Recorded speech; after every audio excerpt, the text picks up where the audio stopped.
Assalamualaikum warahmatullahi wabarakatuh. Saya Dr. Gigi Tri Setiawati MSc pada hari ini 9 Januari 2020 telah menyelesaikan ujian promosi doktor saya dengan judul disertasi Strategi Pembelajaran Problem Based Learning berbasis hormon beta endorfin untuk meningkatkan minat dan hasil belajar mahasiswa kedokteran Universitas Tadulako pada mata kuliah biokimia. Harapan saya dengan hasil disertasi saya ini, maka pembelajaran di Fakultas Kedokteran bisa didasarkan pada hormon beta endorfin, yang mana hormon ini berkaitan dengan rasa senang seseorang, sehingga bila dikaitkan dengan belajar maka bisa meningkatkan minat dan motivasi mereka, sehingga pada akhirnya bisa memperbaiki hasil belajar mahasiswa kedokteran. Demikian, terima kasih dari saya. Mohon maaf apabila ada kesalahan. Assalamualaikum warahmatullahi wabarakatuh. Bapak Ibu yang kami hormati, Assalamualaikum warahmatullahi wabarakatuh. Selamat pagi, salam sejahtera bagi kita sekalian.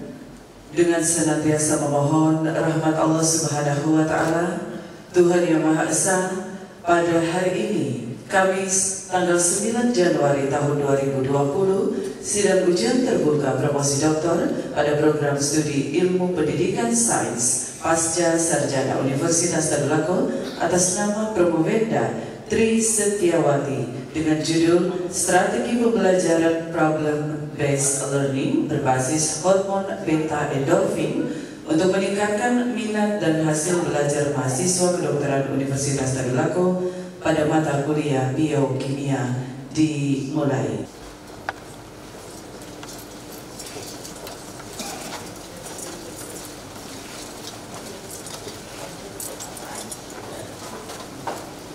Promovenda disilakan memasuki ruang sidang dan menempati tempat yang telah disediakan.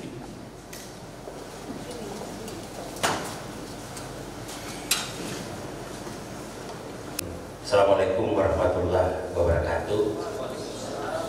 Selamat pagi, salam sejahtera bagi kita sekalian. Alhamdulillah, puji syukur henti-hentinya kita panjatkan kehadirat Allah Subhanahu wa Ta'ala. Pada pagi hari ini kita kembali akan menggelar ujian promosi doktor atas nama Tri Setiawati A203-17001, program doktoral pendidikan sains pada program pasca sarjana Universitas Tadulako. Saudari Promovenda dibimbing oleh tim promotor Profesor Insinyur Mary Nagitupulu MSc PhD, Dr. Muhammad Sadir MSi, dan Dr. Afadil SPD MSi. Dan yang akan bertindak selaku penguji eksternal adalah Dr. Minarni Nonci SPD MSi dan penguji internal Dr. Insinyur Amiruddin Kade SPD MSi, dan selaku sekretaris ujian promosi doktor Profesor Dr. Daud K. Walanda MSc PhD.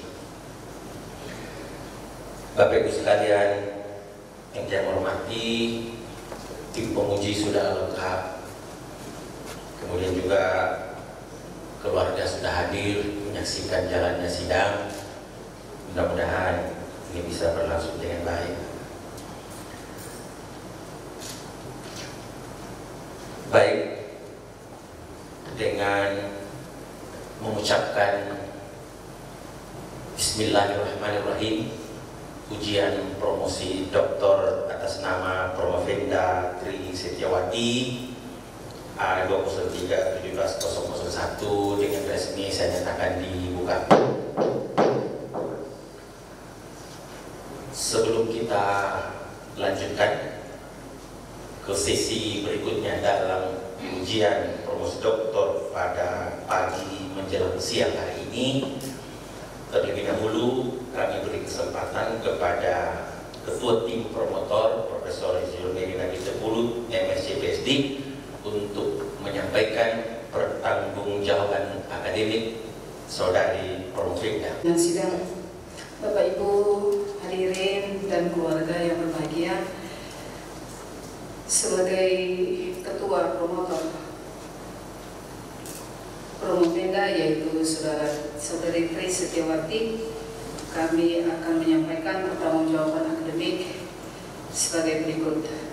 Bahwa Promopinda yaitu Saudari Tri Setiawati lahir di Kota Raya tahun 1981 tanggal 17 November dan sudah menikah, punya seorang suami dan seorang anak. Yang bersangkutan menyelesaikan pendidikan sekolah dasar di Kota Raya, Sulawesi Tengah tahun 1993 dan SMP di SMP Negeri Mepanga, Sulawesi Tengah tahun 1996 dan SMA Negeri 1 Palu tahun 1991. Promopinda menyelesaikan S1 Kedokteran Gigi dari Fakultas Kedokteran Gigi Universitas Hasanuddin tahun 2003 dan profesi dokter gigi di Universitas Hasanuddin tahun 2006. Selanjutnya, Promopinda menyelesaikan Magister Ilmu Kedokteran Dasar dan Biomedis di Fakultas Kedokteran Universitas Gadjah Mada tahun 2013. Melanjutkan pendidikan doktor di Universitas Tadulako dengan fokus penelitian adalah pendidikan kimia, dan hari ini Promopinda akan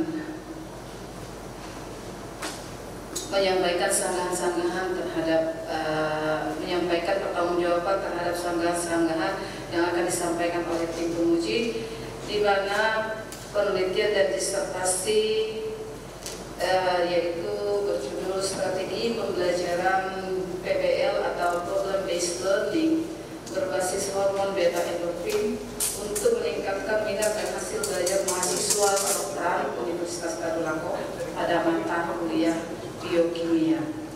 Penelitian atau disertasi ini bermula dari tanggung jawab Promopinda sebagai penanggung jawab mata kuliah biokimia, dan oleh Konsil Kedokteran menetapkan strategi PBL ini menjadi strategi pembelajaran biokimia.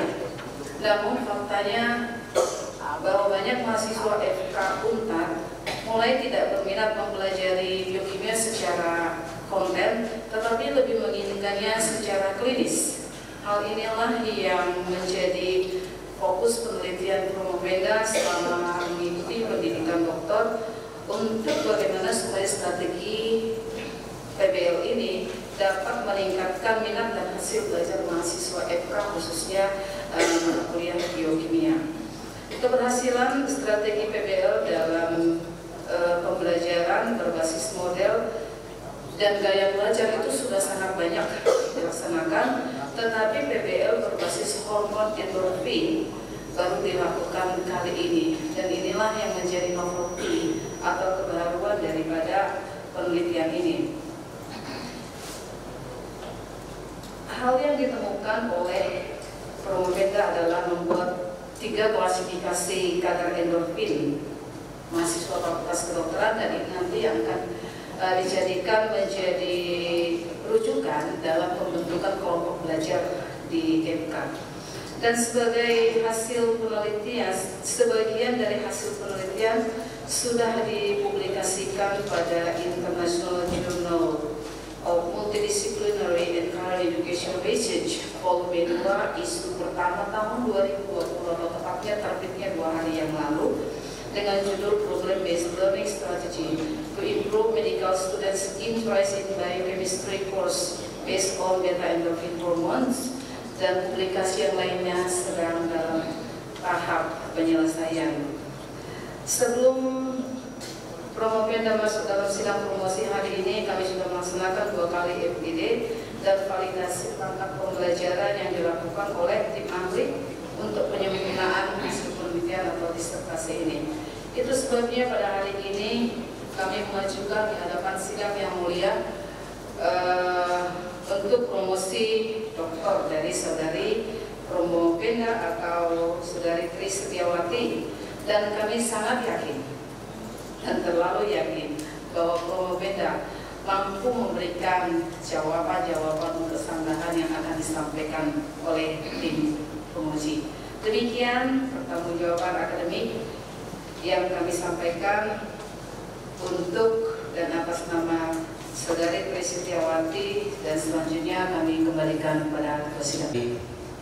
Ibu Profesor Erina Pitupulu selaku Ketua Tim Promotor yang sudah menyampaikan pertanggungjawaban akademik atas nama Promopenda Tri Setiawati. Selanjutnya, pertanyaan dengan keabsahan jalannya sidang promosi pada pagi hari ini, saya persilakan Sekretaris Panitia yang kami hormati Ketua Sidang Ujian Terbuka Disertasi Mahasiswa Program Studi Pendidikan Sains Program Doktor, Bapak Ibu anggota di Panitia Ujian, Promopenda, serta tamu undangan yang saya hormati. Keputusan Direktur Masa Sarjana Universitas Tadulako nomor 003/UN 28.4/KM/2020 tentang penetapan panitia ujian terbuka disertasi mahasiswa program studi pendidikan sains program doktor pasca sarjana Universitas Tadulako.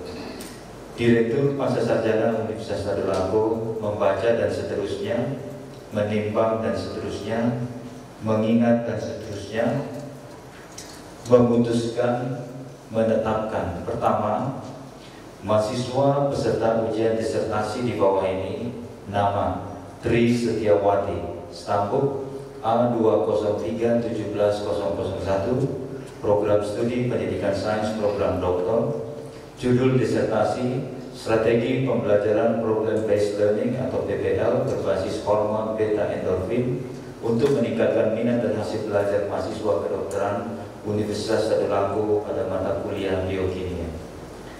Panitia pelaksana yang pertama Profesor Dr. Insinyur Haji Muhammad Basir SE MS Asian Engineers sebagai ketua, Profesor Daud Kawalan MSc PhD sebagai sekretaris, Dr. Minardi Nongji SPD MSI sebagai penguji eksternal, Dr. Insinyur Amiruddin KD SPD MSI sebagai penguji internal, Profesor Insinyur Merina Pitupulu MSc PhD sebagai penguji anggota, Dr. Muhammad Sabir MSi sebagai penguji anggota, Dr. Abadil SPD MSi sebagai penguji anggota. Kedua dan seterusnya, ketiga dan seterusnya ditetapkan di Palu pada tanggal 2 Januari 2020. Direktur bertanda tangan Profesor Dr. Insinyur Haji Alam Ansari MSi Asian Engineers. Pagi hari ini, sebelum kita lanjutkan, tentu kita ingin mengetahui kesiapan Promopenda.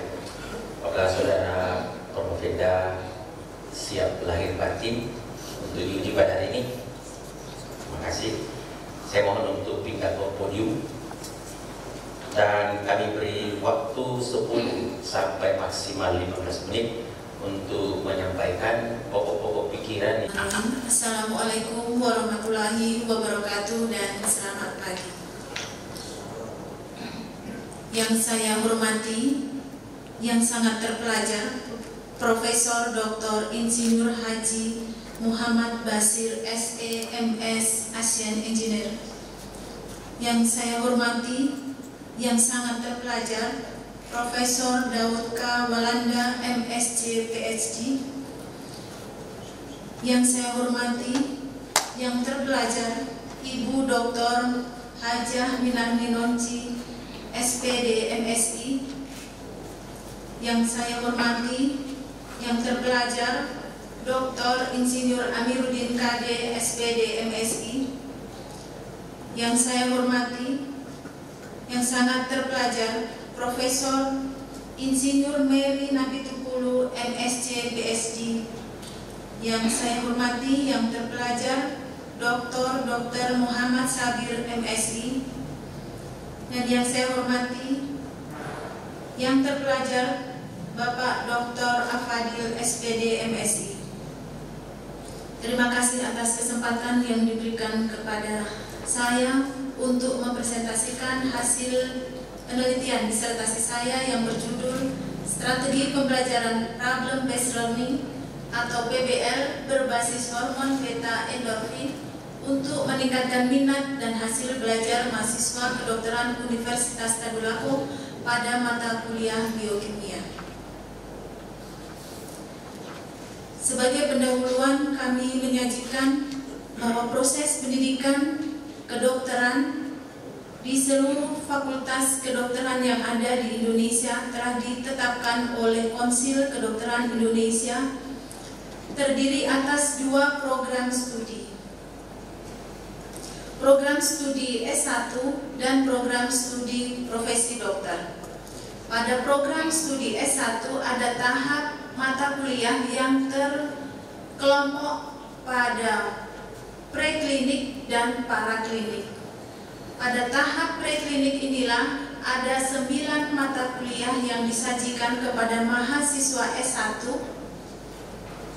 antara lain biokimia, fisiologi, anatomi, dan lain sebagainya. Kemudian ada paraklinik yang terdiri atas patologi klinik, parasitologi, mikrobiologi.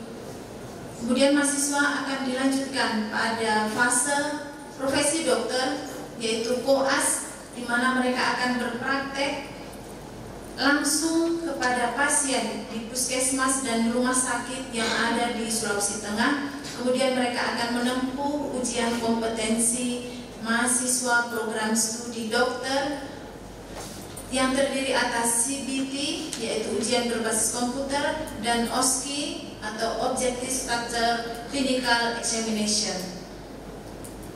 Pada mata kuliah preklinik inilah yang menjadi tantangan bagi kami sebagai pendidik di tahap preklinik, di mana mahasiswa memiliki asumsi atau memiliki keinginan bahwa menjadi mahasiswa kedokteran akan langsung berhadapan dengan sesuatu yang berhadapan dengan penyakit. Sehingga bagaimana menyajikan mata kuliah preklinik menjadi lebih menantang dan lebih menarik bagi mahasiswa, itulah yang menjadi tantangan kami. Bagaimana membuat mahasiswa berminat untuk mempelajari biokimia. Bagaimana mengembangkan rencana pembelajaran semester yang baik. Kemudian bagaimana melaksanakan melalui rancangan pelaksanaan pembelajaran, sehingga dengan strategi pembelajaran problem based learning, maka minat mahasiswa kedokteran untuk mempelajari biokimia bisa ditingkatkan, sehingga pada ujungnya akan memperbaiki hasil belajar mereka. Bagaimana meningkatkan minat mahasiswa kedokteran ini, maka itu yang menjadi keinginan kami untuk mengorek lebih dalam dari dalam diri mahasiswa itu sendiri, tidak hanya dari faktor luar yang mungkin sudah dikembangkan oleh para ahli di bidang pendidikan. Kami fokus pada beta endorfin. Apakah beta endorfin ini nantinya akan efektif dalam meningkatkan minat dan hasil belajar mahasiswa? Maka kami juga belajar bagaimana mengembangkan strategi pembelajaran yang baik sehingga bisa dilaksanakan. Dalam pengembangan strategi pembelajaran yang akan kami laksanakan pada mata kuliah biokimia, di situ kami menyusun skenario yang kemudian dilaksanakan dalam bentuk problem based learning atau PBL. Apa sebenarnya hormon beta endorfin dan kenapa hormon beta endorfin ini kami angkat sebagai faktor untuk meningkatkan minat? Hormon beta endorfin merupakan opioid neuropeptida yang selama ini diteliti karena kemampuannya untuk menghambat rasa nyeri. Dalam penelitian dikatakan bahwa tingginya endorfin itu dipicu oleh rasa senang seorang individu, sehingga dengan pembelajaran yang menarik, strategi yang menarik, maka diharapkan beta endorfin ini bisa bisa meningkat. Sehingga rumusan masalah kami nanti bahwa apakah strategi pembelajaran berbasis hormon beta endorfin yang kami gunakan itu valid. Kemudian apakah strategi pembelajaran berbasis hormon beta endorfin yang kami laksanakan itu praktis dan dapat dilaksanakan dengan baik. Dan apakah pembelajaran berbasis hormon beta endorfin ini efektif dalam meningkatkan minat dan hasil belajar mahasiswa kedokteran. Tujuan umum kami adalah untuk melihat atau untuk mengetahui keefektifan strategi pembelajaran berbasis hormon beta endorfin dalam meningkatkan minat dan hasil belajar mahasiswa. Tujuan khususnya adalah untuk mengetahui atau untuk memvalidasi strategi pembelajaran berbasis hormon beta endorfin, kemudian untuk mengetahui kepraktisan strategi pembelajaran berbasis hormon beta endorfin, dan selanjutnya untuk mengetahui keefektifan strategi pembelajaran berbasis hormon beta endorfin terhadap minat dan hasil belajar mahasiswa. Manfaat penelitian ini diharapkan dapat menstimulasi dosen untuk selalu berusaha menyusun perangkat pembelajaran yang baik bagi mahasiswa, khususnya mahasiswa kedokteran, kemudian menyajikan mata kuliah preklinik, khususnya mata kuliah biokimia, sehingga menjadi mata kuliah yang menyenangkan untuk dipelajari sebagai bekal mempelajari ilmu kedokteran yang lebih luas. Dan merancang skenario PBL yang baik bagi mahasiswa, sehingga mahasiswa dapat mempelajari biokimia dan mencapai tujuan yang diharapkan. Apa sebenarnya strategi pembelajaran? Strategi pembelajaran merupakan perangkat komponen, jadi tidak hanya satu tapi merupakan seperangkat, terdiri atas teknik pembelajaran yang baik, kemudian perangkat-perangkat pembelajaran, metode dalam penyampaian, sehingga hasilnya adalah bagaimana transfer pengetahuan dari seorang dosen dan ke mahasiswa berjalan dengan baik. Menurut Fryer, bahwa minat mahasiswa untuk mempelajari itu didorong oleh motivasi, keinginan untuk belajar, dan dorongan dari dalam diri, sehingga akan berimplikasi pada pengetahuannya. Sehingga pengetahuan yang baik atau meningkat, maka akan meningkatkan hasil belajarnya. Hasil belajar ini sendiri dipengaruhi oleh dua faktor, faktor internal dan faktor eksternal. Jadi di dalam penelitian saya ada faktor internal yang saya gali, yaitu hormon beta endorfin, dan faktor eksternalnya yaitu strategi pembelajaran problem based learning. Problem based learning, dalam pikiran kita menyajikan masalah kepada mahasiswa tentu juga akan mengurangi rasa senang mahasiswa mempelajari sesuatu, sehingga menjadi tantangan bagaimana menyajikan masalah itu sehingga menjadi sesuatu yang lebih menarik. Di sini saya gambarkan bagaimana bulatan ini, masalah ini yang sebelumnya menjadi masalah tetapi dibuat menjadi menarik bagi mahasiswa, dan hasilnya bagaimana mengoptimalkan hormon beta endorfin pada mahasiswa, sehingga hasil belajar mahasiswa oleh yang dikontrol oleh faktor eksternal dan faktor internal secara optimal bisa tercapai pada mahasiswa kedokteran.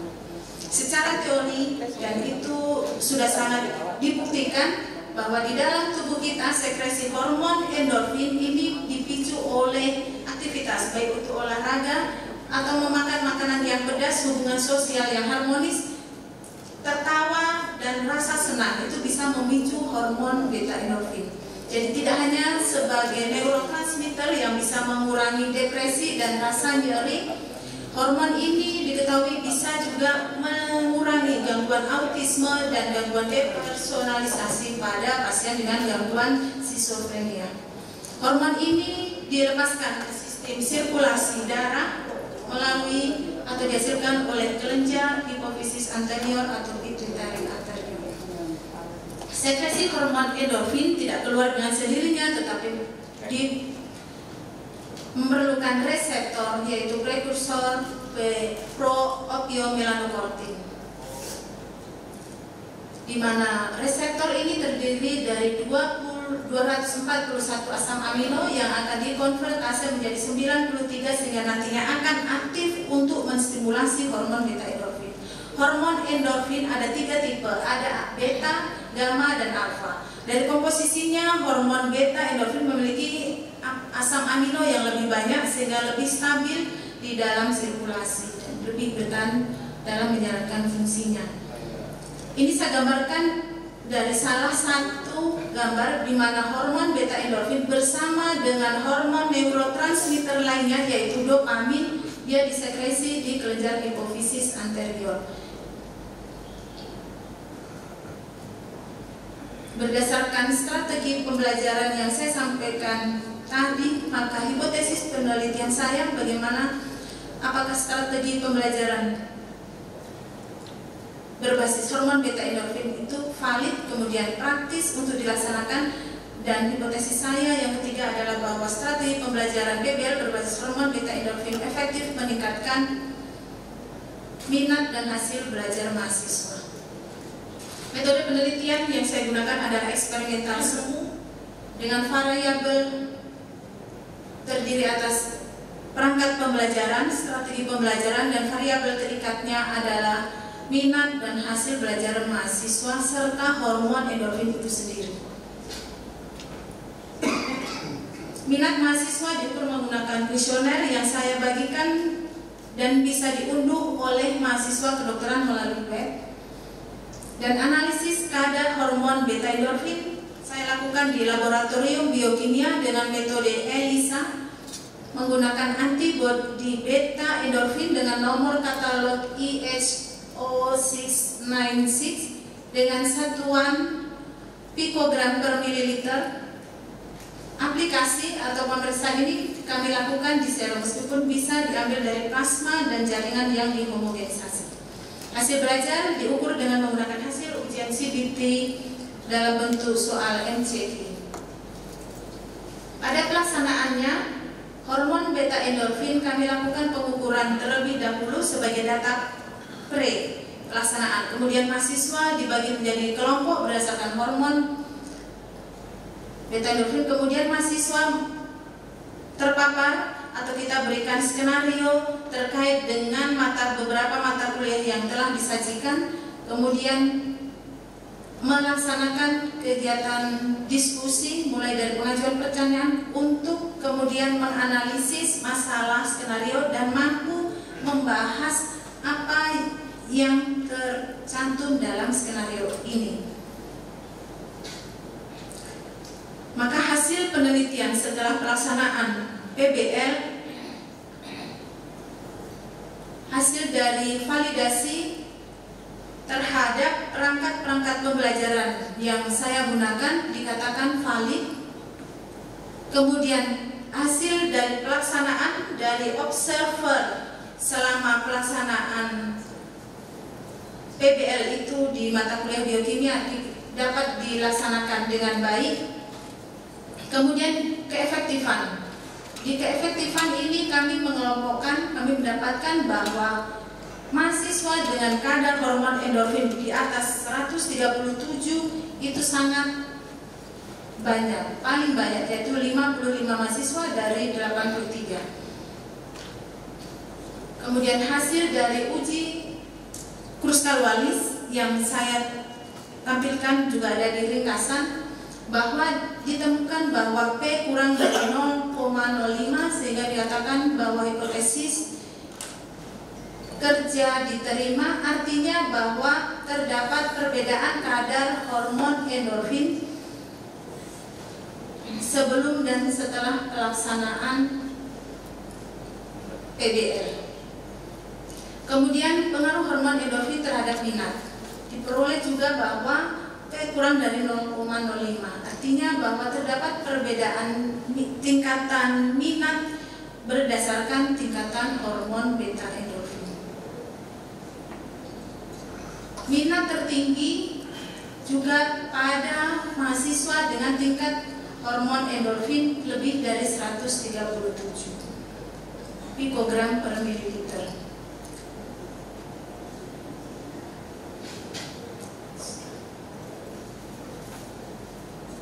Berdasarkan hasil terkait dengan hasil belajar dan minat mahasiswa dalam mempelajari biokimia, hal itu sejalan dengan apa yang sudah diteliti oleh Moran dan Tritway bahwa hormon beta endorfin itu nyatanya memang mampu mempengaruhi sel otak dan mampu meningkatkan daya ingat dan konsentrasi mahasiswa. Sedangkan menurut Felder pada tahun 2017 berdasarkan dari penelitiannya bahwa hormon beta endorfin itu berperan sebagai anti-aging. Katakan anti-aging itu penuaan dari sel-sel Maka dalam pembelajaran hormon beta endorfin berperan untuk mengurangi kerusakan sel-sel otak sehingga dapat berperan dalam meningkatkan konsentrasi mahasiswa. Dari kesimpulan penelitian disertasi kami, maka ternyata strategi pembelajaran yang kami gunakan adalah valid. Kemudian strategi pembelajaran PBL berbasis hormon beta endorfin yang kami laksanakan adalah praktis dan dapat dilaksanakan di Fakultas Kedokteran. Dan strategi pembelajaran PBL berbasis hormon beta endorfin adalah efektif untuk meningkatkan minat dan hasil belajar mahasiswa pada mata kuliah biokimia. Saran kami ke depannya bahwa pengembangan strategi pembelajaran tidak hanya berbasis pada nilai tetapi pada karakter mahasiswa, termasuk bagaimana meningkatkan hormon beta endorfin mahasiswa sehingga setiap mahasiswa akan memiliki kesempatan yang sama dalam mencapai tujuannya menjadi dokter. Sehingga strategi pembelajaran berbasis endorfin ini dapat digunakan sebagai alternatif dalam pembagian kelompok pembelajaran yang selama ini hanya berbasis pada nilai atau kedekatan, sehingga pengaruh hormon terhadap minat dan hasil belajar mahasiswa dapat lebih kita gunakan dalam pembelajaran. Demikian presentasi ringkasan disertasi kami. Mohon maaf atas segala kesalahan. Assalamualaikum warahmatullahi wabarakatuh.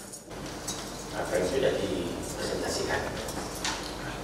Baik, untuk kesempatan pertama kita beri waktu kepada penguji eksternal Ibu Dr. Minarni Nongji SPD MSI. Waktunya antara 10 sampai 15 menit. Dalam sesi ini penguji dapat berinteraksi langsung dengan saudari Promovinda. Saya persilakan. Warahmatullahi wabarakatuh. Selamat pagi, salam sejahtera bagi kita sekalian. Puji syukur kita panjatkan kehadirat Allah Subhanahu wa Ta'ala atas rahmat karunia-Nya. Di pagi hari ini kita bisa bertemu dan hadir di tempat ini. Saya mengucapkan terima kasih banyak, khususnya kepada Ketua Dewan Penguji yang telah mempercayakan kepada kami untuk menjadi penguji eksternal, dan ini merupakan penghargaan yang besar untuk kami, dan mudah-mudahan nanti hal ini akan kami pertanggungjawabkan baik dunia dan akhirat. Kami juga perlu menyampaikan di keseharian kami berhadapan dengan jumlah-jumlah. Pada kesempatan hari ini kami diperhadapkan dengan hampir 300 lembar yang harus dibaca beberapa hari yang lalu, alhamdulillah. Tapi ini adalah merupakan suatu kewajiban dan yang harus kita tuntut, kita laksanakan. Karena hari ini kami dipercayakan untuk sebagai tim penguji, patutlah kami memberikan beberapa pertanyaan dan tanggapan, dan insya Allah nanti akan dijawab sesuai dengan apa yang kita harapkan. Kami juga mengucapkan terima kasih banyak, khususnya pada kesempatan hari ini kita lihat khususnya Promovenda kita berdiri di hadapan kita dalam keadaan tenang, dan mudah-mudahan sebentar nanti juga bisa dipertanggungjawabkan daripada disertasi yang telah ada di hadapan kami. Saya mulai mungkin dari judul. Saya terus terang setelah membaca, saya tertarik melihat judul ini karena selama ini kita berhadapan khususnya pada model pembelajaran dengan hal yang berbeda pada kesempatan ini. Ternyata hormon itu menentukan, Pak. Ternyata hormon menentukan. Sebab aktivitas kita dalam menerima pembelajaran pada keseharian, khususnya di standar 8 standar adalah sarana, termasuk model pembelajaran. Ternyata hormon ini menentukan. Jadi bagi kita mungkin orang tua, apabila sebelum anaknya berangkat untuk kuliah atau untuk belajar, harus diperhatikan gizinya dulu, agar supaya menerima pembelajaran sesuai dengan harapan kita. Di sini Promovenda Promopenda, saya melihat judul, saya mohon penjelasan dari Promopenda secara ilmiah mengambil judul ini. Apakah memang sudah strategi khususnya PBL ini bisa dikatakan sebagai berbasis hormon endorfin yang menjadi judul pada kesempatan hari ini. Dan di halaman 120 ini hasil penelitian 117. Kalau kami lihat di sini hasil penelitian ada pada 121. Ini hanya koreksi saja 121. Kemudian yang berikutnya mungkin PBL ini adalah aktivitas keseharian kita. Sedangkan hormon itu ada pada zat dalam tubuh kita. Nah, di sini juga saya memberikan pertanyaan, mungkin ada tanggapan dari Promopenda. Konsentrasi yang ditimbulkan pada saat hormon yang dites senang menerima pembelajaran. Pada saat menerima pembelajaran, saya mohon tanggapannya. Sebab kalau kita lihat kadang biasa kalau kami bergerak khususnya siswa, kalau ini mahasiswa, apakah hormon endorfin ini benar-benar mempengaruhi proses pembelajaran pada saat kita lakukan proses belajar mengajar di dalam ruangan, atau kita banding dengan khususnya di dalam klinik. Kemudian yang berikutnya kita melihat di sini juga dalam judul penelitian tampak beberapa variabel yang menjadi kunci penelitian. Penerapan PBL ini kira-kira lebih kita bisa memilih, kalau misalnya bisa memilih apakah lebih terarah di PBL atau di hormon endorfin. Kemudian kebetulan saya banyak bergerak dalam bidang pelayanan pendidikan ABK, anak berkebutuhan khusus. Bisa tidak diberikan jawaban kira-kira proses pembelajaran untuk anak ABK berkebutuhan khusus yang cacat ini kira-kira dipengaruhi oleh hormon endorfin, karena biasanya anak ABK ini kadang kalau mau belajar kalau misalnya dia mau keluar, jadi kira-kira bagaimana pengaruhnya. Sebab nanti insya Allah nanti kami perlu menyampaikan pada kesempatan ini pada ketua tim penguji dan tim penguji yang lainnya. Insya Allah ini akan menjadi, kalau seandainya nanti ini bisa berhasil, kita jadikan satu sampel di dalam pembelajaran, baik bukan hanya dari mahasiswa, tapi dari siswa khususnya di Sulawesi Tengah. Itu kita harus melihat bahwa proses pembelajaran bukan hanya kita lihat dari sudut khususnya di dalam satu ruangan adalah bagaimana cara seorang dosen ataupun guru mengajar, tetapi hormon itu mempengaruhi. Dan ini sangat tertarik.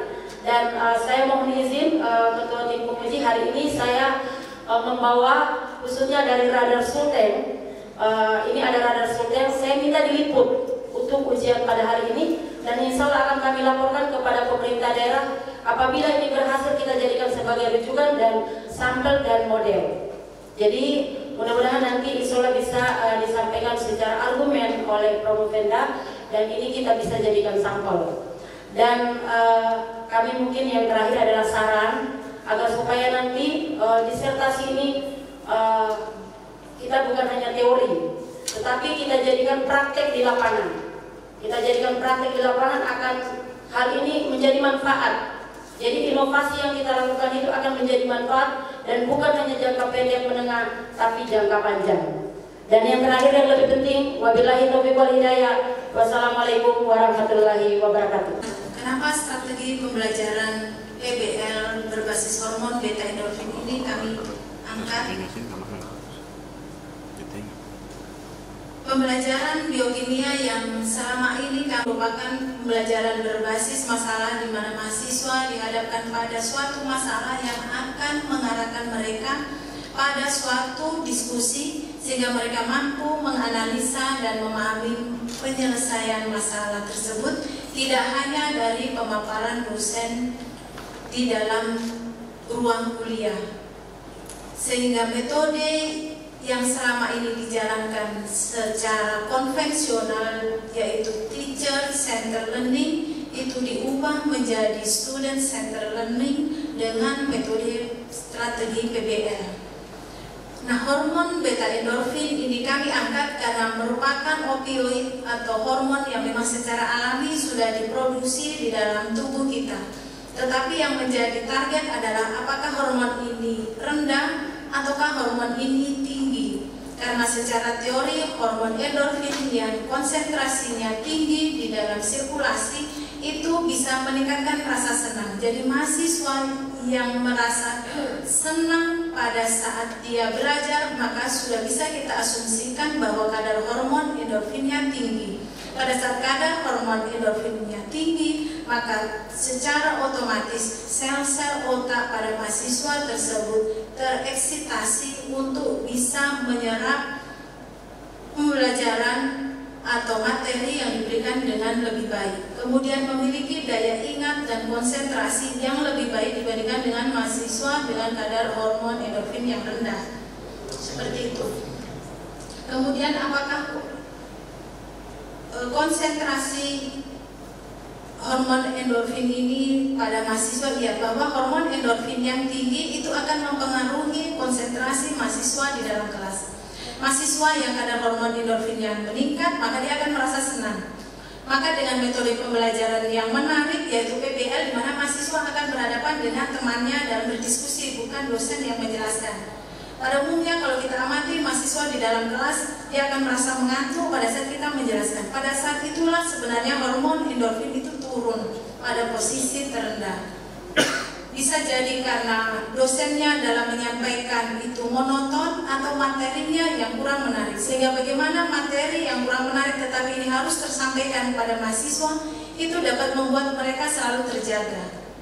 Ada kalanya mereka harus makan permen untuk membuat bahwa kondisinya selalu terjaga, atau minum untuk meningkatkan konsentrasi. Padahal hal dari luar itu bisa dipicu dengan metode yang diterapkan oleh dosen itu sendiri. Kemudian bagaimana penerapan PBL berbasis hormon beta endorfin ini pada anak berkebutuhan khusus. Hormon beta endorfin diketahui bisa mengurangi gangguan neuropsikososial pada anak dengan gangguan autisme dan depersonalisasi. Jadi kemungkinan besar bahwa anak berkebutuhan khusus selain dia juga mengalami cacat, tapi kemungkinan besar juga mengalami gangguan depersonalisasi. Jadi dengan melakukan sesuatu yang bisa memicu rasa senang, jadi dengan menerapkan PBL, jadi masalah yang diberikan kepada anak berkebutuhan khusus tentu sesuai dengan tingkatan umur pada tingkat pendidikannya, sehingga bagaimana nanti mereka dalam kelompok kecilnya menggali, menyelesaikan masalah itu dipandu oleh seorang tutor atau fasilitator yang baik.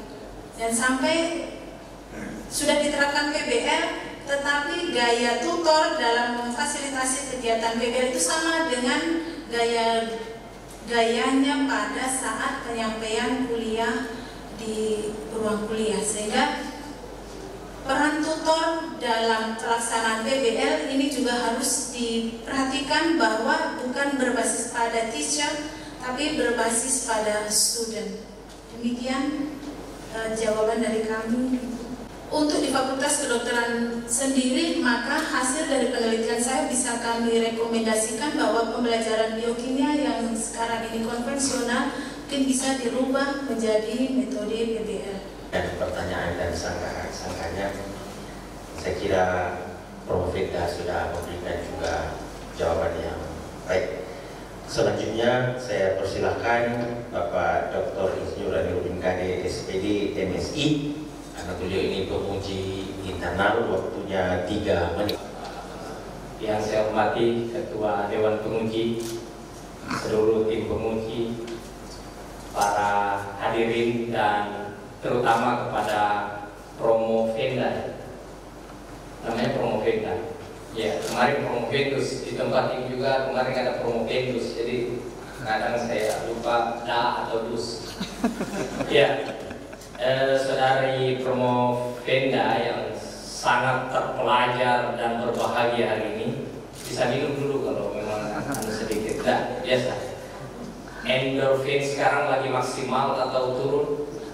Ya, supaya bisa kami melakukan pertanyaan-pertanyaan, banyak sekali catatannya.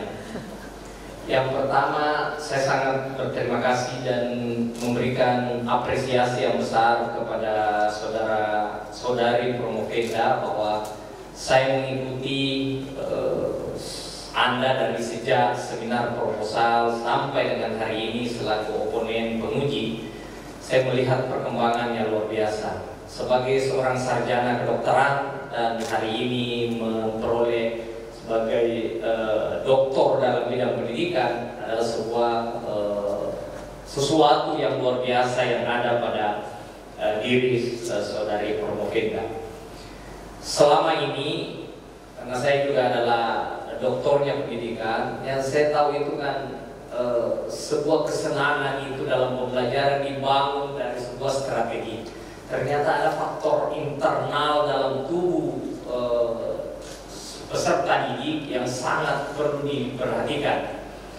Terutama dalam penelitian Anda itu bahwa mereka yang punya hormon serat beta endorfin 137 ke atas, ternyata hasil belajarnya lebih baik daripada mereka yang punya hormon endorfin di bawah 137. Jadi saya kebayangkan ini memang sesuatu yang luar biasa, itu barunya. Karena dengan strategi pembelajaran ternyata hormon endorfin bisa berubah.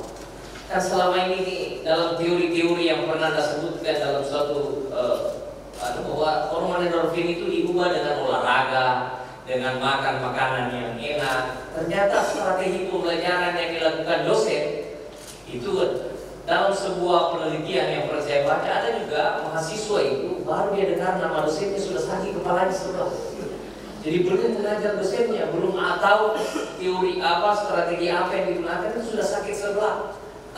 Tapi Anda ini kan itu berarti internal semua. Jadi memang beta endorfin ini adalah sesuatu yang baru menurut saya, apalagi diberikan dengan PBL, sebuah strategi pembelajaran yang saya kira di tingkat mahasiswa sangat tepat untuk dilaksanakan.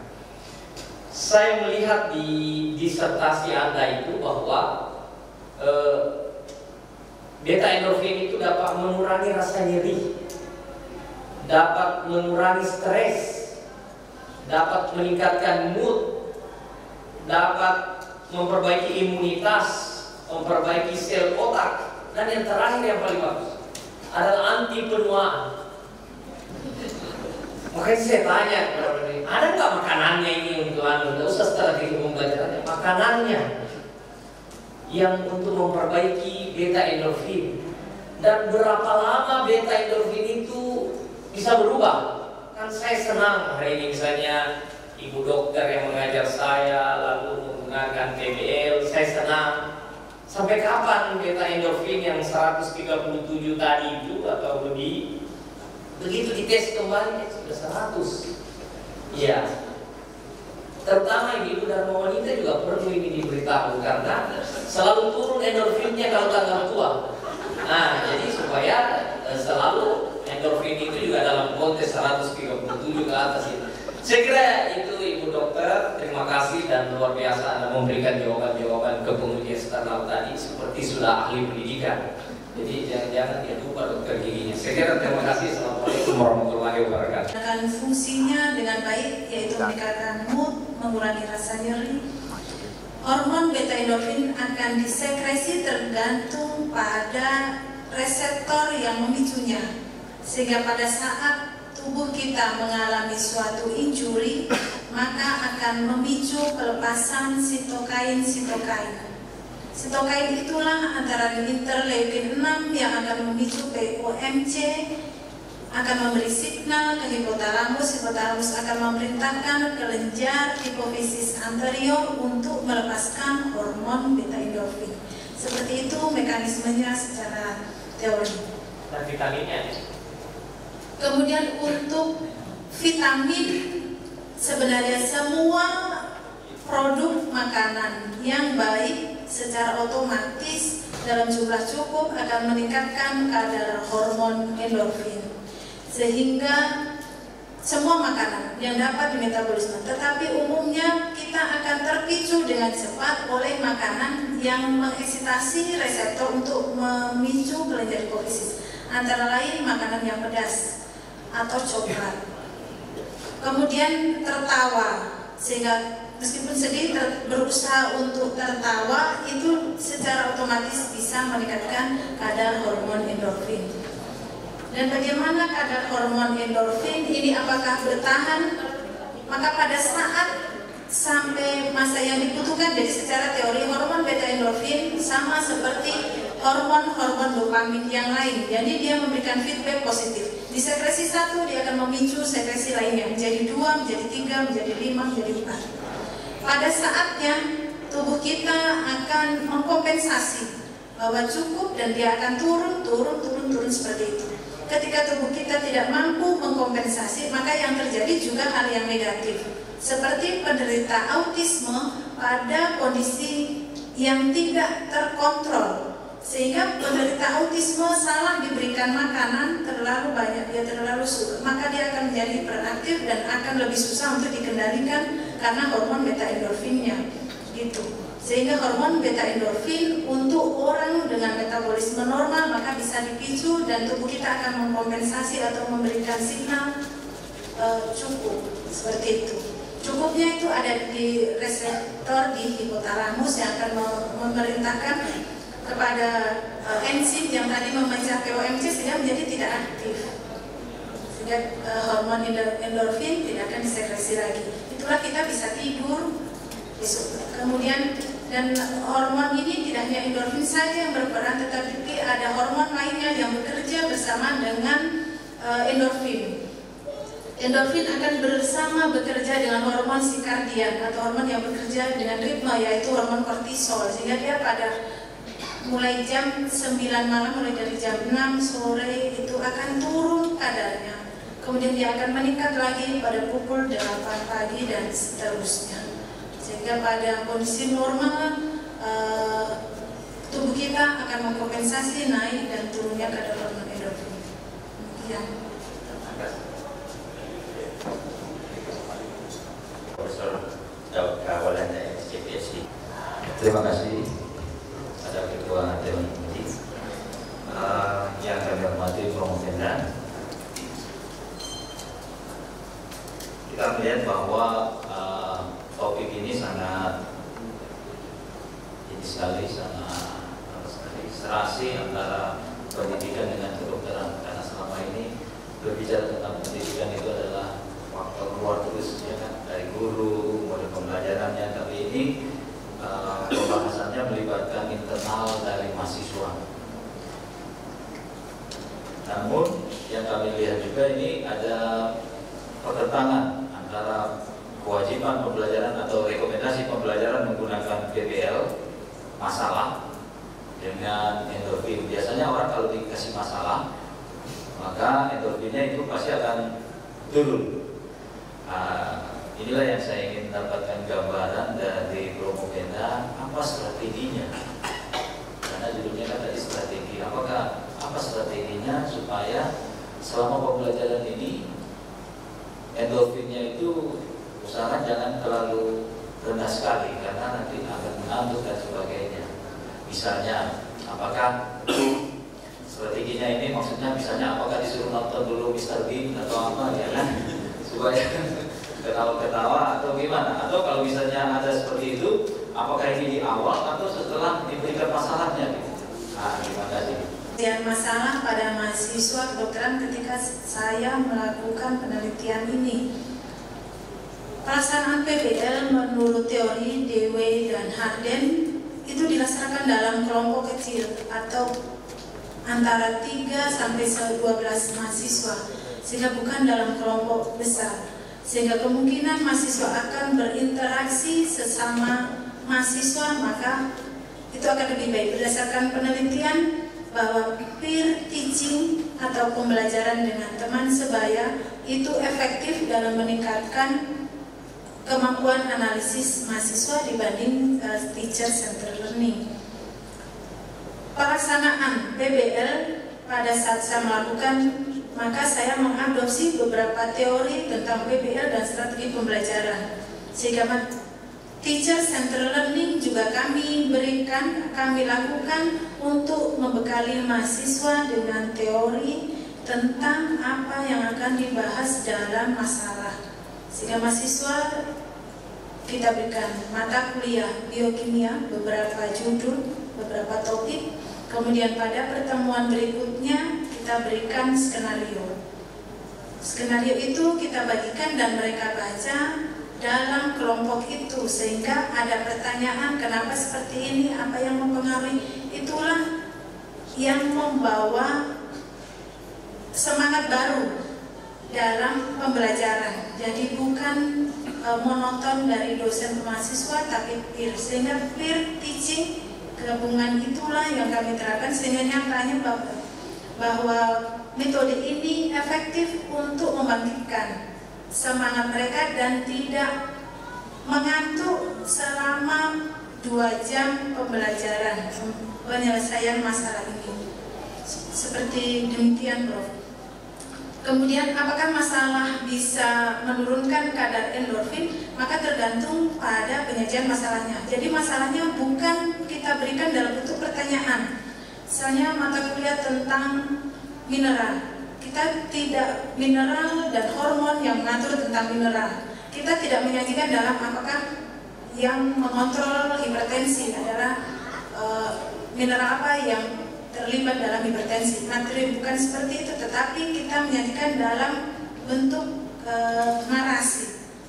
Jadi misalnya kalau dalam skenario saya juga terkait dengan mineral dan regulasinya, sehingga ada seorang dengan kadar mineral natrium tinggi, kemudian dia mengalami keluhan hipertensi sebesar 100 di atas 140 mm/Hg, seperti itu, Prof, yang kami angkat, sehingga mahasiswa akan bertanya bagaimana hormon itu bekerja mengontrol natrium, hormon apa yang mengontrol sekresi dan retensi dari natrium, sehingga terjadi pengaturan regulasi tekanan darah secara normal pada tubuh kita. Seperti itu, Prof. Saya persilakan dari tim promotor, saya mulai dari Bapak Dr. Afadil SPD MSc. Saya persilakan Pak. Ketua Dewan Penguji yang saya hormati, anggota tim promotor, penguji eksternal dan internal yang saya hormati, teristimewa Promovenda Ibu Tri Setiawati, selamat atas ujian hari ini.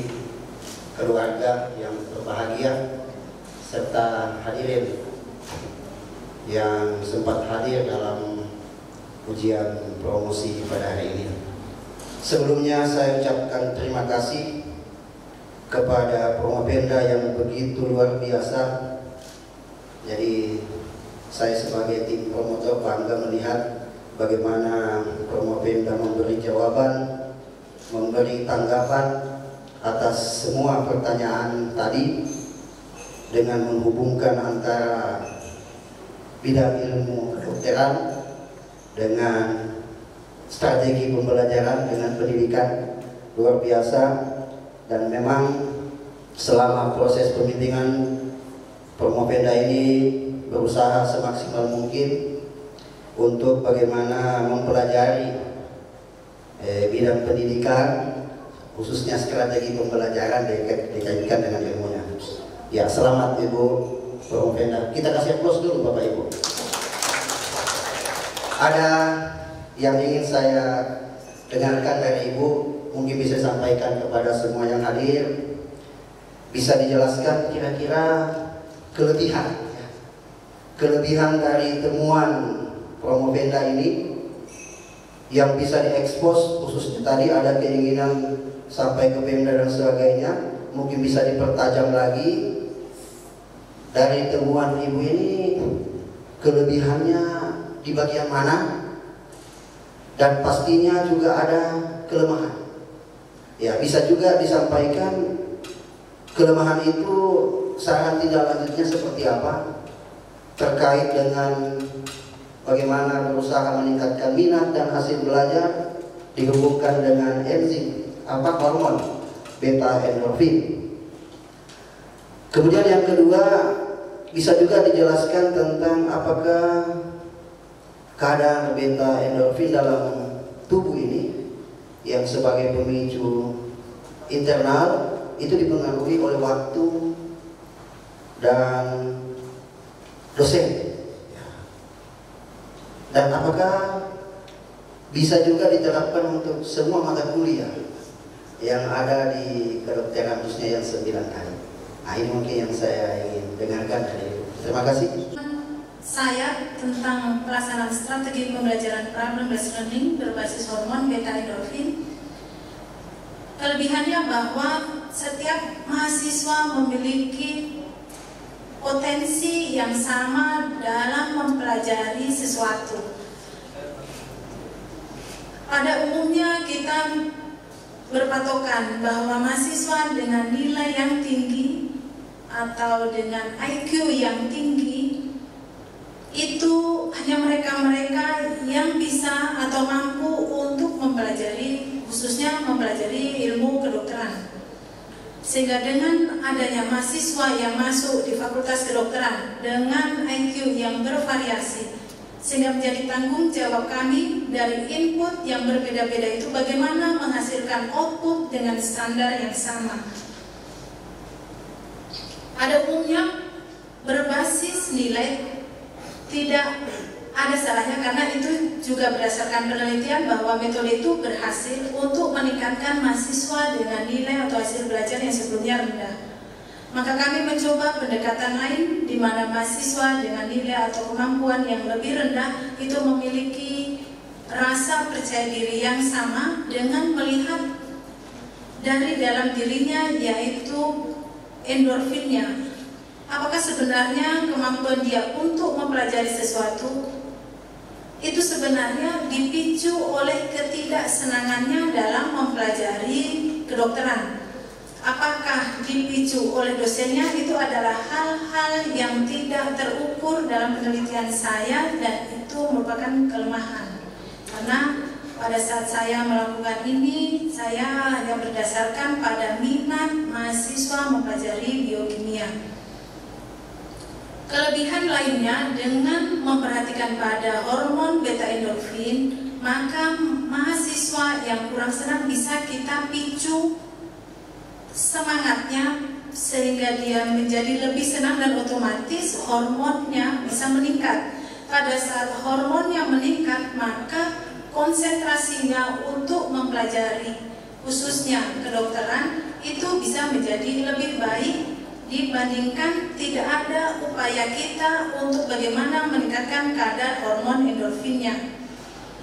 Dengan metode PBL, pendekatan ini memungkinkan karena begitu banyaknya dan begitu luasnya pembelajaran atau ilmu-ilmu yang harus dikuasai di kedokteran, maka bisa kita rangkum dalam masalah skenario sehingga mahasiswa nanti bisa termotivasi. Dengan termotivasinya, rasa termotivasi dari dalam secara otomatis itu sudah memicu kadar hormon endorfinnya. Selanjutnya, dalam pelaksanaannya apakah ini akan menjadi efektif, ini akan berhasil pada mata kuliah yang lain atau tidak? Maka pada dasarnya metode PBL dan metode dengan memperhatikan kesenangan mahasiswa pada dalam mempelajari sesuatu, maka menurut saya pribadi harapannya bisa diterapkan juga pada mata kuliah yang lain sehingga integrasi mahasiswa dalam mempelajari ilmu kedokteran itu dapat dilakukan dengan baik. Ilmu kedokteran tidak hanya berdiri satu, biokimia itu hanya khusus biokimia, tidak ke hal yang lain. Tetapi antara ilmu biokimia, ilmu fisiologi, histologinya, anatominya itu sangat berkaitan satu dengan yang lain. Kelemahan saya, apakah hormon beta endorfin ini harus dapat diterapkan? apabila kita mengukur hormon beta endorfin itu dari dalam, otomatis kita harus melakukan pemeriksaan kadarnya. Tetapi berdasar pemeriksaan kadarnya, harga kit untuk beta endorfin selama saya melakukan penelitian, satu kit itu berharga 8.745.000, itu harga yang sangat mahal. Tetapi dengan melihat hasil penelitian saya bahwa ternyata hormon endorfin berkorelasi dengan minat dan hasil belajar mahasiswa, maka kita bisa memicu atau bisa simulasikan, menganalogikan bahwa apa sih yang meningkatkan hormon beta endorfin. Berarti ketika mereka tertawa dan mereka senang pada dasarnya, pada saat itulah kadar hormon endorfinnya naik. Sehingga mungkin bisa diterapkan dengan menilai minatnya pada mata kuliah itu. Sehingga mahasiswa dengan minat yang rendah, karena tadi ada korelasi antara mahasiswa dengan minat yang kurang dengan kadar hormon endorfin yang rendah. Artinya apa? Dalam pelaksanaannya, dalam pembagian kelompok itu tidak melihat oh ini digabung karena saya nilainya 60 digabung dengan teman saya yang nilainya 90 sehingga saya nanti nilai saya naik. Tetapi yang menjadi dasar pemikiran adalah minat saya yang rendah ini, yang hanya kurang, yang dikatakan kurang, itu bergabung dengan mahasiswa lain yang minatnya sangat baik, sehingga minat saya yang rendah ini nantinya ketika keluar dengan metode PBL itu bisa setara. Demikian, sehingga tidak semata-mata hormon endorfin ini harus kita ukur di semua tempat karena pembiayaan mahal. Sehingga tujuan saya meneliti ini bukan tidak untuk dilaksanakan, tetapi untuk membuktikan bahwa kesenangan itu berkaitan dan memang secara nyata terbukti pada penelitian saya yang memang saya lakukan secara laboratorium. Demikian Bapak Dr. Adil. Ya, terima kasih. Yang kami hormati Ketua Tim Dewan Penguji, tim promotor, penguji dan anggota, kemudian yang berbahagia adalah Promopenda dan seluruh keluarga yang sempat menyaksikan ujian ini. Tadi saudara Promopenda sudah mengatakan bahwa ada sekian banyak sitokin atau ada sekian banyak proinflamasi yang berinteraksi, sehingga fenomena sekian banyak tadi proinflamasi yang berinteraksi, jadi bisa kemungkinan itu akan menyebabkan hasil yang kita peroleh di dalam proses mengukur beta endorfin itu bisa jadi akan bias.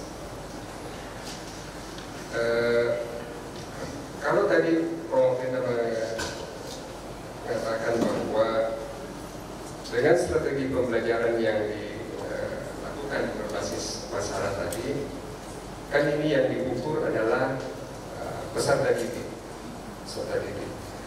Menurut Promopenda, apakah kontribusi dari pendidik sendiri ini punya peran juga di dalam meningkatkan atau menurunkan beta endorfin? Terima kasih. Beta endorfin atau hormon endorfin bisa dipicu oleh rasa senang dan rasa bahagia, sehingga ketika ada hal yang tidak menyenangkan, maka itulah yang mengirimkan pesan ke hipotalamus, jadi tidak ada respon untuk memproduksi hormon beta endorfin. Seperti apa rasa senang ketika menurut dari penelitian itu dan dari teori bahwa bisa dikatakan bahwa peran pendidik sangat berkontribusi dalam meningkatkan dan menurunkan kadar hormon beta endorfin. Misalnya seorang pendidik yang ketika masuk langsung marah-marah atau memberikan pertanyaan di mana mahasiswa belum dipaparkan sebelumnya, itulah yang akan memicu sehingga sitokin tidak hanya dipicu. Jadi secara teori sitokin tidak hanya dipicu oleh injuri atau perlukaan pada jaringan, tetapi juga dipicu oleh ketidaksenangan ketidaksenangan itulah yang akan memicu hipotalamus sehingga untuk tidak memproduksi hormon beta endorfin. Seperti penelitian atau yang dikatakan oleh Harden bahwa student center learning itu hanya pembelajaran dengan teacher center learning itu hanya akan memicu sifat kompetitif dari mahasiswa peserta didik. Sedangkan dalam penelitian lain sebagai pembandingnya dengan pembelajaran cooperative learning, di mana di dalamnya PBL juga masuk di dalam cooperative learning, sifat kompetitif ternyata turun, tetapi yang meningkat adalah kolaborasi dan kerjasama sosial di antara semua mahasiswa.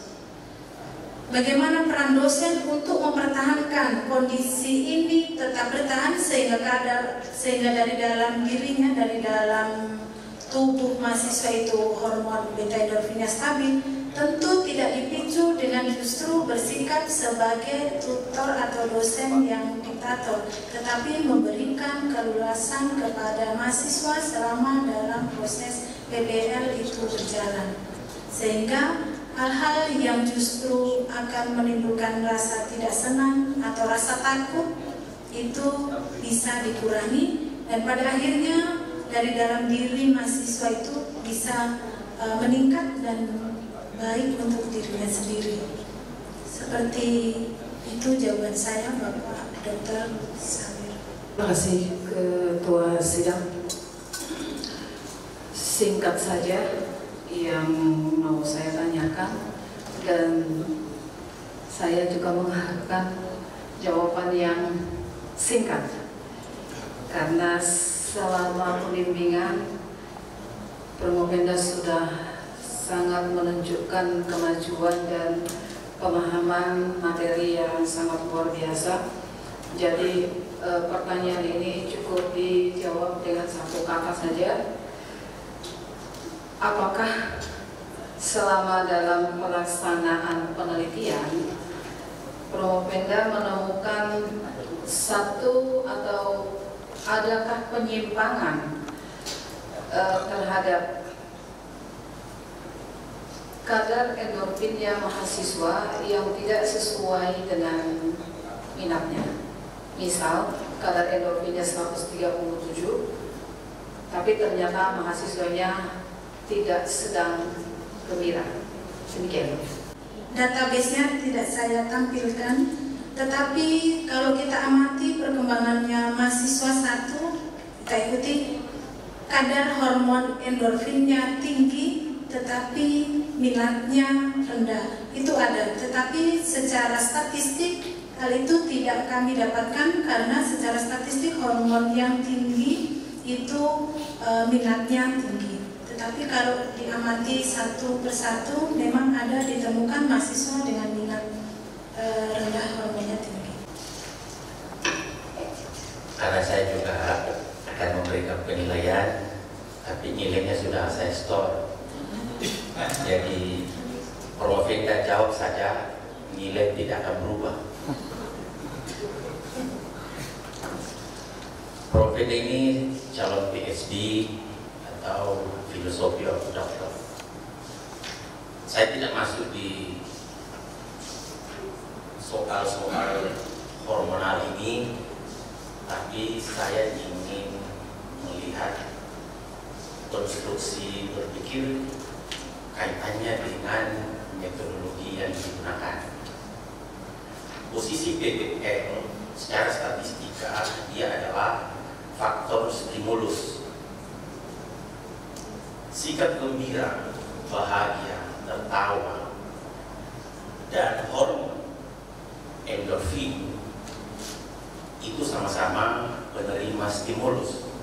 Berarti kalau kita gambarkan dari dua aksis XA, endorfin, rasa gembira, bahagia, tertawa, itu adalah sama-sama di posisi E, penerima stimulus. Tetapi dalam perjalanan penelitian ini kembali sesama penerima stimulus itu diajukan bahwa karena dia tinggi endorfinnya, maka memiliki peluang untuk menerima source yang masuk. Artinya apakah itu pembelajaran, apakah itu mata kuliah dan seterusnya. Nah, tentu harus ada pertimbangan yang mana bertindak selaku intervening variabel dari rasa gembira dan teman-temannya itu terhadap endorfin atau beta endorfin. Kenapa ini penting? Supaya ada pegangannya peneliti kalau ada pertanyaan. Kalau tidak clear yang mana pemberi stimulus dan yang mana penerima efek, maka bisa peneliti ini terganggu di dalam memberikan argumen yang harus bisa diyakini oleh siapa yang mendengar. Ilustrasinya begini sederhana. Ini juga terjadi kalau di bidang tani itu, di pertanian begini. Dia ini stimulusnya pemberian pupuk. Ini konstruksi berpikir. Lalu dia ukurlah panjang tongkol dan panjang bulu tongkol. Nah, jadi satu bulu tongkol, satu tongkol. Lalu dia bahas bahwa panjangnya tongkol ini karena panjang bulunya. Tapi yang satu dia bukan. Itu gara-gara panjang bulunya, bulu jago maksudnya, sampai panjang tongkolnya. Artinya dua variabel penerima ini itu diadukan. Persis sama ini. Rasa gembira, rasa tertawa, dan endorfin itu posisinya sama. Sama-sama penerima stimulus. Nah sekarang coba Promovenda memberikan gambaran siapa sesungguhnya yang penerima efek. Apakah endorfin yang membuat dia bahagia, atau karena dia bahagia lalu endorfinnya naik akibat stimulus PBL? Jangan sampai ada di antara ini adalah intervening variabel. Saya persilakan. Intervening dalam penelitian saya. Jadi yang menjadi target atau yang mempengaruhi penelitian saya adalah peran dari strategi pembelajaran yang saya gunakan dalam penelitian saya. Kenapa dalam penelitian ini seperti ada double persepsi, apakah hormon beta endorfin yang mempengaruhi atau PBL mempengaruhi? Pada dasarnya bagaimana kita meningkatkan hormon beta endorfin. Di sini berbasis hormon beta endorfin, artinya bahwa penerapan PBL tidak bagaimana masalah itu disajikan untuk membuat hormon beta endorfin yang ada dalam tubuh kita itu menjadi stabil, sehingga yang menjadi variabel intervensi adalah strategi pembelajaran yang diterapkan, sedangkan yang menerima itu betul adalah hormon beta endorfin, minat dan hasil belajarnya. Tetapi bagaimana nanti hormon beta endorfin itu tidak semata-mata tetap, karena dengan saya katakan tadi bahwa beta endorfin merupakan hormon yang bersifat seperti hormon oksitosin, disekresi 1 mensekresi 2, sehingga dengan PBL hormon beta endorfin disekresi 1 sekresi 2, sehingga minat hasil belajar itu akan berjalan seiring dengan pelaksanaan PBL. Apabila PBL-nya dilaksanakan dengan tidak baik, baik itu oleh tutornya atau atau dalam penyajian skenario-nya menjadi tidak menarik, maka strategi ini tidak akan berhasil dalam pembelajaran. Demikian. Materi bahwa masih banyak dosen tanda petik yang belagu. Bagaimana caranya ditakuti mahasiswa, bagaimana supaya dia itu dilihat berwibawa. Jadi pola-pola ini sebenarnya yang kita tidak harapkan dalam proses pembelajaran, dan ini kan salah satu novelty yang Dr. Tri dosen-dosen lain bahwa bukan lagi zamannya seorang dosen itu ditakuti. Baru didengar sepatunya bangga sekali kalau mahasiswanya itu kayak ya itu tadi dapat hormonnya itu hormon beta endokeder. Jadi mahasiswa itu keder karena ada dosen yang kayak pasal-pasal di bawah. Itu saya kira sudah bukan zamannya. Mahasiswa sebenarnya jauh lebih cerdas sekarang dibanding kita, apalagi yang misalnya yang kayak saya ini, mereka IT-nya tinggi. Nah, saya kira pembelajaran yang metode yang didapatkan Dr. Tri ini mudah-mudahan bisa ini menular ke dosen-dosen lain di Universitas Tadulako pada khususnya ya. Saya kira luar biasa perjalanan ujian ini sudah memberikan gambaran bahwa ada tanda-tanda hari ini Dr. Tri ini bisa merampungkan pendidikan. Tetapi pada grade mana kami akan rapat dulu. Kami akan skor kira-kira 5-7 menit. Ruang rapat.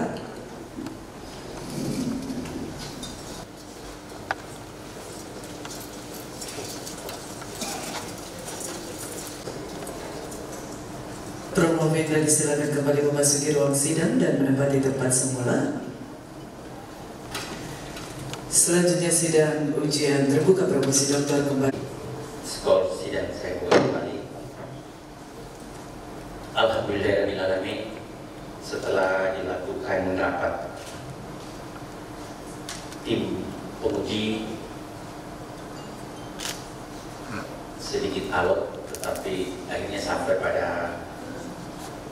kesimpulan yang insya Allah bisa membahagiakan kita semua, terutama Promovenda.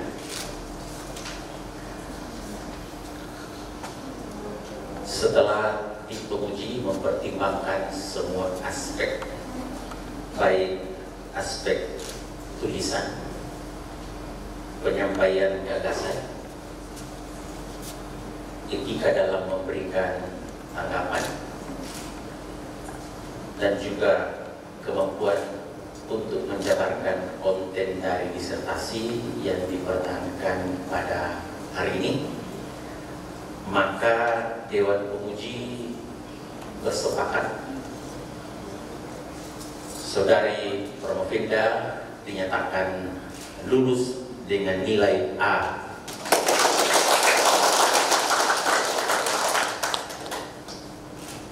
Karena Promovenda menyelesaikan pendidikan 2 tahun 6 bulan dan 8 hari, kurang dari 3 tahun, maka Saudari Promovenda dinyatakan lulus dengan cum laude atau ujian. Apakah saudara menerima?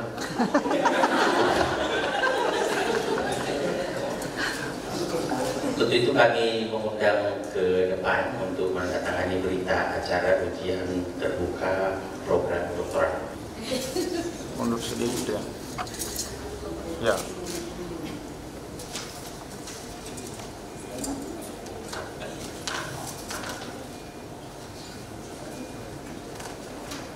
Bapak-Ibu sekalian, karena kita akan kukuhkan dokter baru kita, kami mengundang Bapak-Ibu sekalian untuk sejenak berdiri memberikan penghargaan.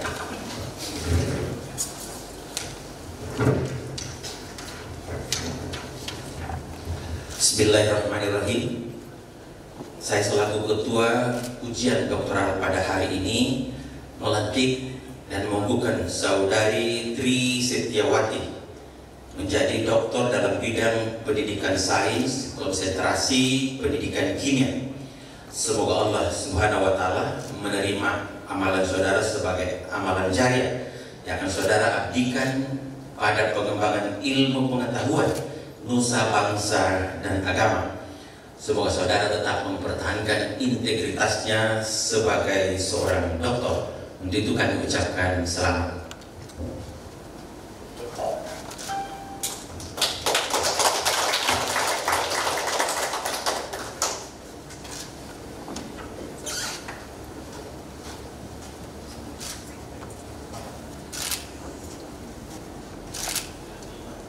rangkaian proses ujian doktoral pada hari ini, kami beri kesempatan kepada saudari Dr. Gigi Tri Setiawati, MSc, program studi S3 Pendidikan Sains.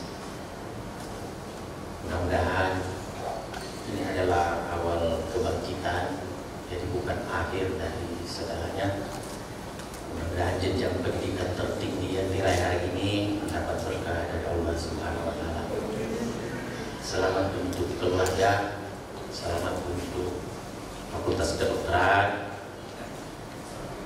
selamat untuk kita semua di Universitas Tadulako.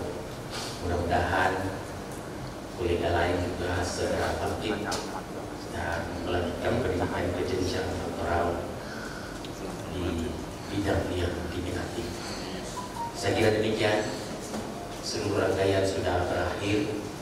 Sekali lagi selamat dan dengan mengucapkan alhamdulillahirrahmanirrahim, sidang promosi doktor atas nama Dr. Gigi Tri Setiawati, MSc, dengan resmi saya nyatakan ditutup.